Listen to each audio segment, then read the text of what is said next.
nit koo xamante ni am na lu ñu bokk mooy opposition bi. Ma koy ñaanal aussi yaakaar gi ma am mu am ko ci réew mi. opposition bi ma ki réduire à sa plus simple expression.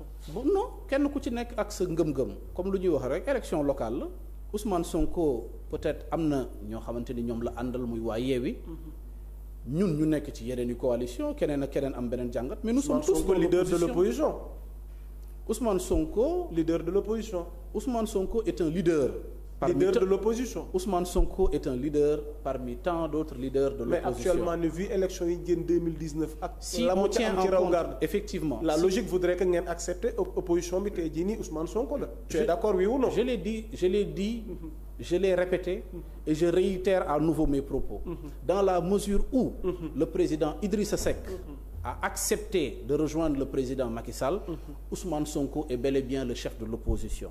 Maintenant étant le chef de l'opposition dafa am lu muy àndal parce que ci référendum yi dafa amoon fukki ponk ak juróom-benn mu am benn bi ci statut wu chef de l'opposition les 2 milliards yu ñu war a jox le chef de l'opposition président de la République suy tukki ak suy ñëw le chef de l'opposition dafa war a taxaw ci ay d'honneur bi encaissé 2 milliards bu ñu war jox chef de l'opposition au moment où le Sénégal est un pays pauvre askan waa ngi souffrir donc nekk chef de l'opposition dafa am looy encaissé déedéet dafa bokk ci fukki ponk ak juróom benn yu Macky Sall waxoon sénégalais yi ci référendum am posé leen ay questions du ma accepté ko man na ma ko accepté yow nga accepté ko sénégalais yëpp accepté ko lu tax ma wax loolu parce que la majorité ci référendum boobu noonu dañu ànd voté oui. 2 milliards pour quoi faire? 2 milliards pour le chef de l'opposition. Pourquoi faire?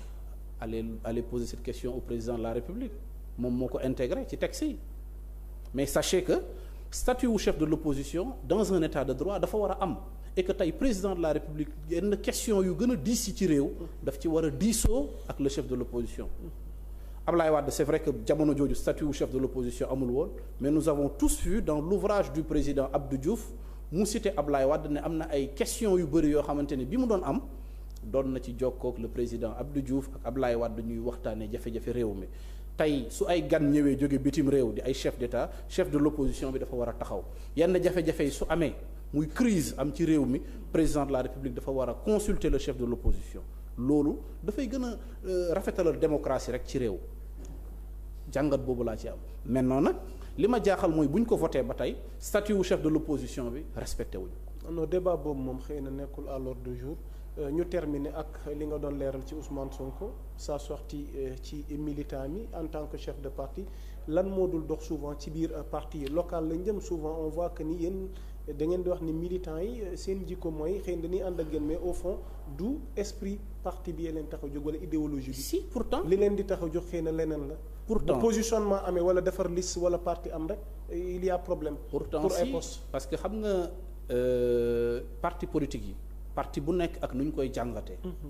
man sama parti sama numéro 2 qui est le secrétaire général du parti liste réewum Ngor la dem nekk candidat pour la mairie des HLM ma nangul ko il est dans l'opposition lu waral loolu parce que souvent il peut y avoir des primaires ou des choix yi suñ ko peser le pour et le contre dans une coalition ñooñu ànduñu ak moom ils ont la possibilité d'aller rejoindre une autre coalition mais nag en respectant aussi le choix des partis politiques c'est d'aller ensemble dans une autre coalition quand je dis une autre coalition mooy xool beneen sphère boo xamante ni coalition boobu noonu ci opposition bi lay bokk Ousmane Sonko wax na ak ay militants am loolu mooy discipline de parti ce qui est tout à fait normal il a parfaitement raison et parti politique soo ko yoree par exemple tey su doon man mii na ma nekk chef de parti dem ci sama bannière bopp militant URV yëpp dañuy rangé wu mais nous avons des candidats un peu partout mais ñoom ñëpp le mot d'ordre mooy nekk leen ci ay liste opposition bu ci kenn dem ci liste pouvoir parce que ñun aussi ci biir opposition bi lañ bokk. Avec ton absence.